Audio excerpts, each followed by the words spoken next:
Trong mà dạ phê đã sòng kriêm khlang nâng ta bạc bò sẽ cái khang phu này để ở sau pa tịch túi cho ta dân ai nấu rùa ban ពួកអីអត់មានភ្ញៀវពេលបានខាងប្អូនមកកំងអញ្ចឹងបងអាចបន្តវាថាឲ្យសេដ្ឋកិច្ចនេះរៀងឡើងដែរហើយយើងអត់មានលុយអីបងតូបបងអីដែរ មានសบายចិត្តដែលបានឲ្យគ្រូនាំសិស្សមកឲ្យនៅក្រុមកែបយើងដើរលេងនៅកែបបើចិត្តធំ ហើយមានសួរអី ចាអូនជំរាបសួរ មកបងខ្ញុំរត់តុកនៅកែប ខ្ញុំអ្នករត់ផាសស្អាប់ ម្ចាស់ហាងតូបបញ្ញាតូប29 គូមានចំណាប់អារម្មណ៍បែបណាដែរដែលសាលាគាត់រៀបចំទស្សនកិច្ចសិក្សាទូសន្និសិទមកក្នុងកែបនៅ មានសบายចិត្តដែលបានឲ្យ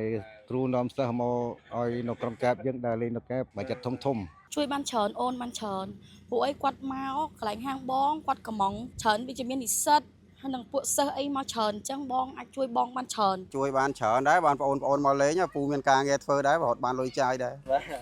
ហើយtrong mà dạ phê đã sòng kriêm khlang nâng ta bạc bò sẽ cái khang phu này để ở sau pa tịch túi cho ta dân ai nấu rùa ban ពួកអីអត់មានភ្ញៀវពេលបានខាងប្អូនមកកំងអញ្ចឹងបងអាចបន្តវាថាឲ្យសេដ្ឋកិច្ចនេះរៀងឡើងដែរហើយយើងអត់មានលុយអីបងតូបបងអីដែរ មករយៈខ្ញុំគេចោកាត់កម្មធ្លាក់អស់ច្រើនដែរច្រើនភាគរយដែរ បាទអរគុណដែរថ្នាក់ដឹកនាំថ្ងៃក្រោយឲ្យនាំភ្ញៀវសិស្សសានុសិស្សបានមកលេងច្រើនមកដើម្បីបានកង់3ចំណូលបានខ្លះបាទអរគុណច្រើនថ្ងៃក្រោយមកលេងទៀត បែលធីបានមកខ្ញុំអាចថាបានខ្ញុំដឹកបែលធីខ្លះបានគ្រប់គង់ក្នុងគ្រួសារបានជា50-60% ហើយក៏សូមអរគុណគាត់ខ្លាំងមែនតើដែលគាត់បានមក support រហូតអញ្ចឹងណាបន្តរហូតហើយអត់មានពាក្យអីក្រៅពីថ្លៃអំណរគុណគាត់ខ្លាំងមែនតើអរគុណច្រើនដែលគាត់បានគ្រប់គ្រង ដើម្បីយកសិស្សមកនាំឲ្យសេដ្ឋកិច្ចកែបបានឲ្យ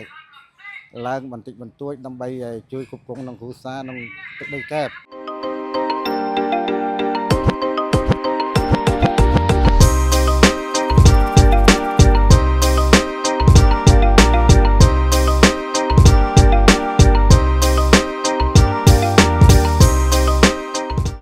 Belty International University, the future of global leaders.